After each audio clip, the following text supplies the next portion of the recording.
to read to you the story of Alice in Wonderland, also known as Alice in Yearbookland.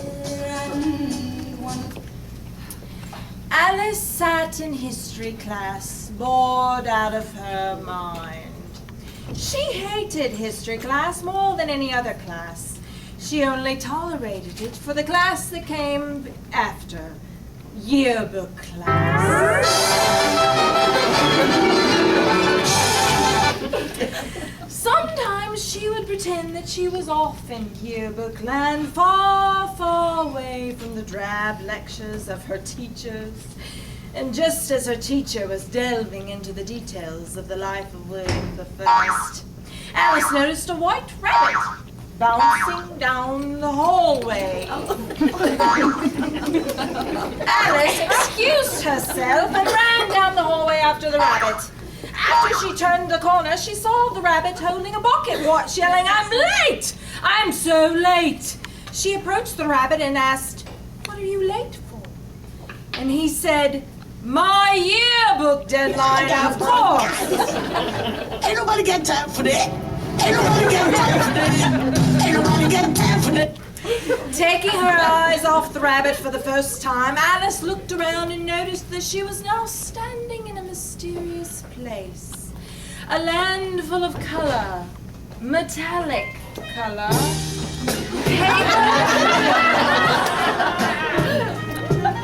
She stood in awe, and by the time she looked down, the rabbit was gone.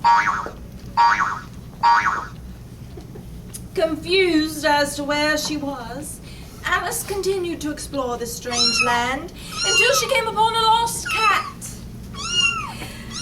Indeed, this was no ordinary cat, but the Cheshire Cat.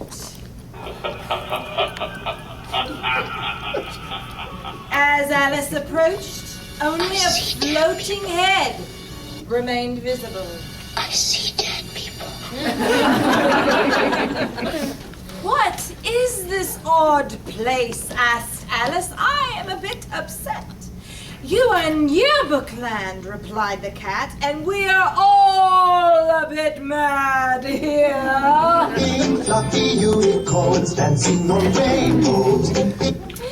"This is quite impossible," exclaimed Alice. "Sometimes I InDesign 6 impossible things in the morning," replied the cat. The cat sent Alice on her way and told her to find the answers.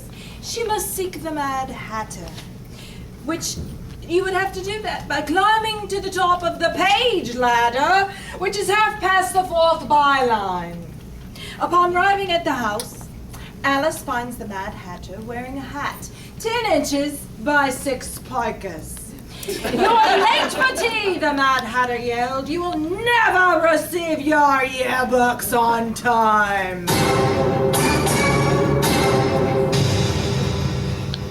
You see, in Yearbookland, they were all a bit little crazy. "Join us for our yearbook unsigning tea party," said the Mad Hatter.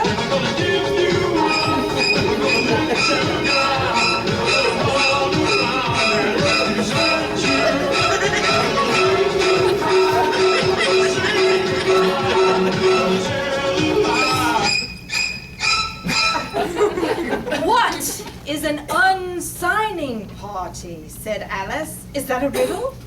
"I haven't the slightest idea," said the Mad Hatter. Completely confused, Alice leaves the tables just as the Mad Hatter smashes his fine china template on the table. Alice runs until she stumbles upon a curious scene in a garden. The woman introduced herself as the Queen of Hearts.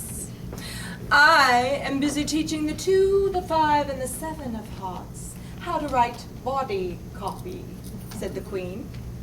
But every time Alice would attempt to ask a question, the Queen would turn to one of her pupils and yell, "Off with your headline!"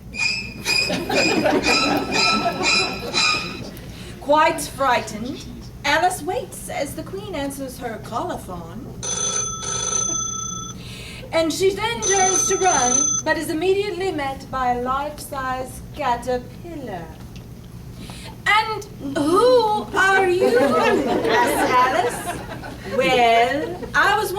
beautiful bookworm until she captioned me and turned me into a caterpillar, said the caterpillar, pointing to the queen.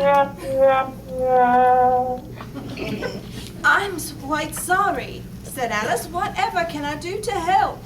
The truth is, even though everyone was a bit mad and crazy in Yearbookland, Alice was enjoying every second of her visit. But at this moment, the white rabbit reappeared. You are late! You are so very late, he said. What is it this time, Rabbit? Asked Alice. You must leave Yearbookland at once, he exclaimed.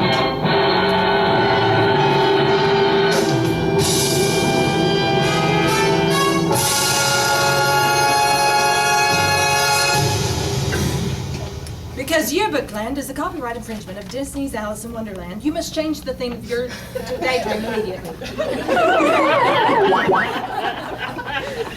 Alice woke up to the sound of the bell. It was time for yearbook class, or maybe a cup of tea. The end. Yeah.